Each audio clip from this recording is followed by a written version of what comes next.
Bonjour et bienvenue si vous nous rejoignez pour suivre en direct depuis la place Saint-Pierre le rendez-vous d'aujourd'hui, 1er novembre, la Toussaint. Rendez-vous avec le Saint-Père pour la prière de l'Angélus. Comme vous voyez, il fait très beau aujourd'hui sur la ville éternelle. Il y a des fidèles qui sont carrément en petite tenue. C'est une journée printanière, il fait beau et nous attendons l'arrivée du Saint-Père à sa fenêtre d'ici quelques instants.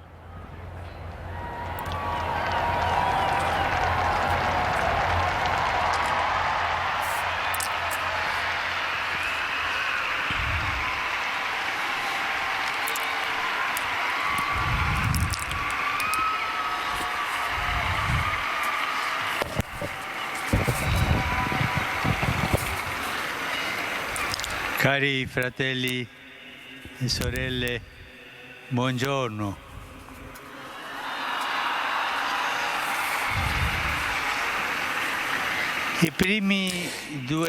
Les 2 premiers jours du mois de novembre sont pour nous tous un moment intense de foi, de prière, de réflexion sur les choses ultimes de la vie. En célébrant en effet tous les saints et commémorant tous les fidèles défunts, l'Église, en pèlerinage sur la terre, vive et exprime dans la liturgie le lien spirituel qui l'unit à l'Église dans le ciel, l'Église céleste.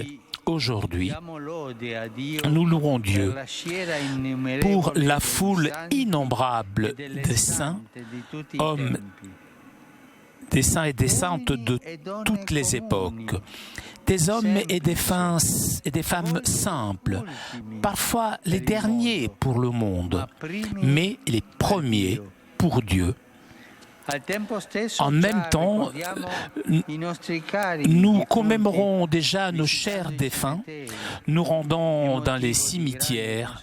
C'est un motif d'une grande consolation que de penser qu'ils sont en compagnie de la Vierge Marie, des apôtres, des martyrs et de tous les saints et les saintes du ciel et du paradis.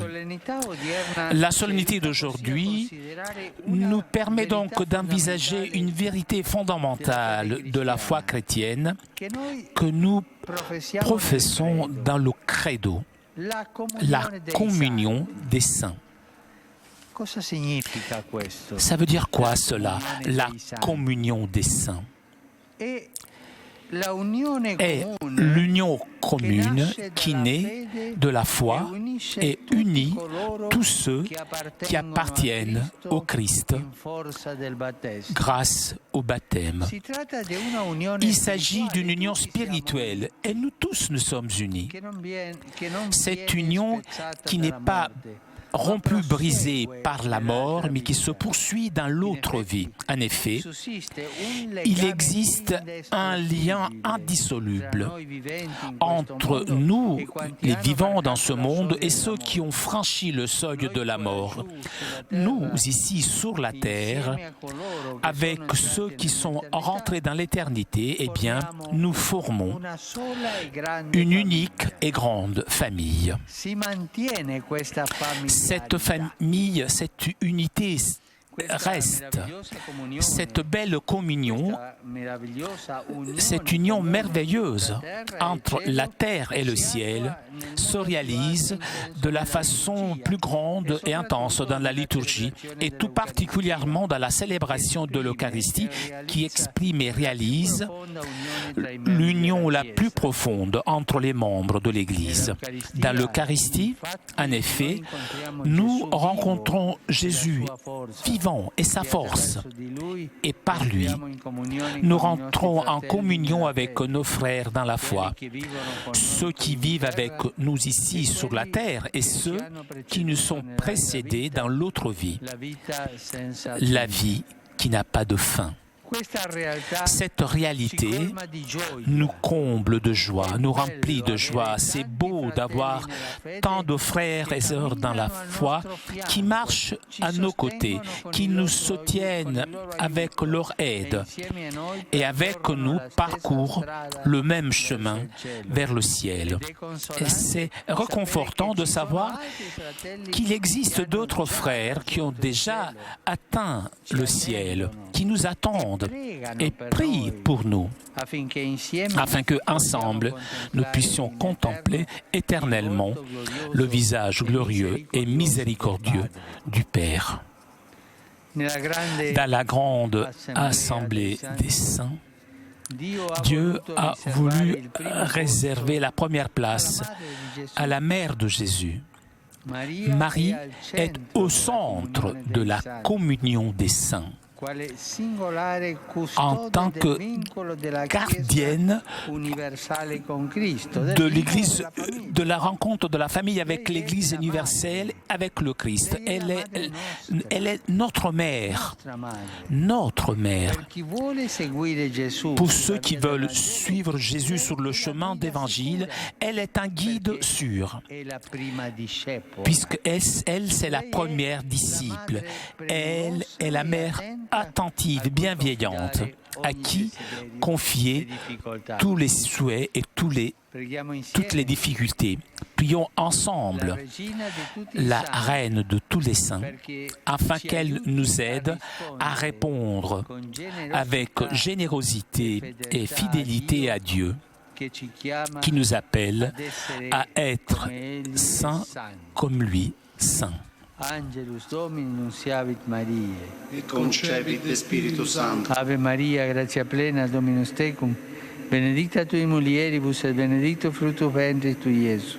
Santa Maria, Mater Dei, ora pro nobis peccatoribus, nunc et in hora mortis nostre. Amen. Ecce ancilla Domini. Fiat mihi secundum verbum tuum. Ave Maria, gratia plena, Dominus tecum, benedicta tui mulieribus, et benedictus fructus ventris tui, Iesus. Santa Maria, Mater Dei, ora pro nobis peccatoribus, nunc et in hora mortis nostre. Amen. Et verbum caro factum est. Et habitavit in nobis. Ave Maria, gratia plena, Dominus tecum, benedicta tui mulieribus, et benedictus fructus ventris tui, Iesus. Santa Maria, Mater Dei, ora pro nobis peccatoribus, nunc et in hora mortis nostre. Amen. Ora pro nobis, Santa Dei Gentrix. Digni efficiamur promissionibus Christi.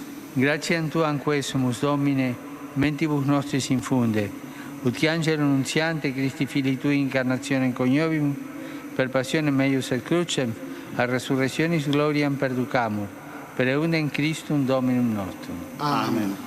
Gloria Patri et Filio et Spiritui Sancto. Sicut erat in principio et nunc et semper et in saecula saeculorum. Amen. Gloria Patri et Filio et Spiritui Sancto. Sicut erat in principio et nunc et semper et in saecula saeculorum. Amen. Gloria Patri et Filio et Spiritui Sancto. Sicut erat in principio et nunc et semper et in saecula saeculorum. Amen. Pro fidelibus defunctis, requiem aeternam dona eis Domine. Et lux perpetua luceat eis. Requiescant in pace.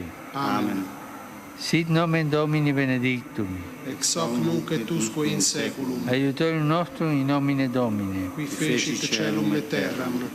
Benedicat vos, omnipotens Deus, Pater, et Filius, et Spiritus Sanctus. Amen.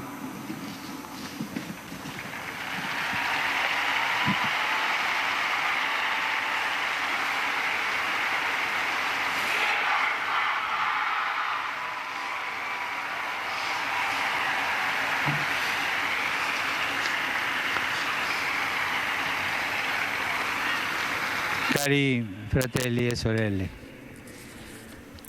la liturgia d'oggi La liturgie d'aujourd'hui parle de la gloire della Gerusalemme del de cielo, la Jérusalem céleste. Gerusalemme celeste. Vi invito Je vous invite à a prier pregare perché la città pour que santa, la cité, cara la ai ville ebrei, sainte, si chère aux juifs, aux chrétiens et aux musulmans, che in questi giorni qui ces jours-ci a été témoin de de diverse tensioni, plusieurs tensions, possa puisse essere être sempre più toujours plus segno e anticipo signe et avance de la paix que Dieu veut pour toute la famille humaine. Aujourd'hui, à Vitoria, en Espagne, est proclamé bienheureux le martyr Pietro Asuamendia.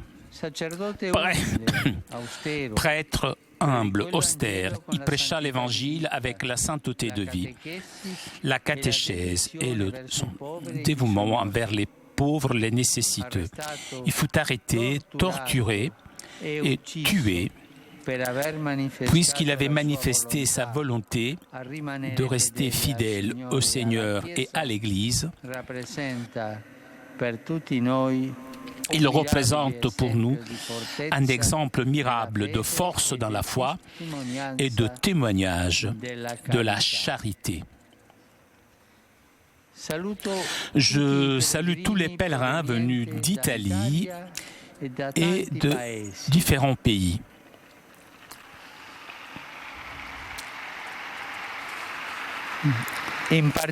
Je salue tout particulièrement les participants au marathon des saints et à la marche des saints, manifestation organisée par la Fondation Don Bosco dans le monde et l'association Famille Petite Église. Je me réjouis de ces initiatives qui unissent le sport, le témoignage chrétien et l'engagement humanitaire. Je salue aussi les adolescents de Modène qui ont reçu la confirmation avec leurs parents et leurs catéchistes, ainsi que le volontaire de la ville de Sciacca et le groupe sportif de la paroisse de Castagnato Brescia. Cet après-midi, je me rendrai au cimetière du Verano et je célébrerai la Sainte Messe en mémoire des défunts.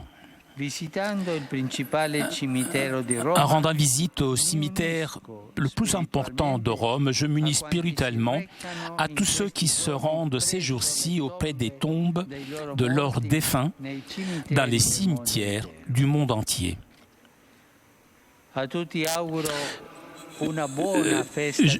Je vous souhaite une bonne fête de tous les saints dans la joie de faire partie de cette grande famille des saints. N'oubliez pas de prier pour moi. Je vous souhaite un bon déjeuner et arrivederci. Chers amis, vous avez entendu le Saint-Père nous donner rendez-vous cet après-midi à partir de 16h pour la Sainte Messe en mémoire des défunts dans le cimetière du Verano à Rome, à partir donc de 16h. Un grand merci à Laure qui était aujourd'hui à la technique. Merci aussi à nos amis de CTV, nos amis d'Immédiat. Merci à vous pour votre fidélité. Rendez-vous cet après-midi à partir de 16h pour la messe célébrée par le Saint-Père. En attendant, je vous souhaite moi aussi un bon déjeuner et à bientôt sur KTO.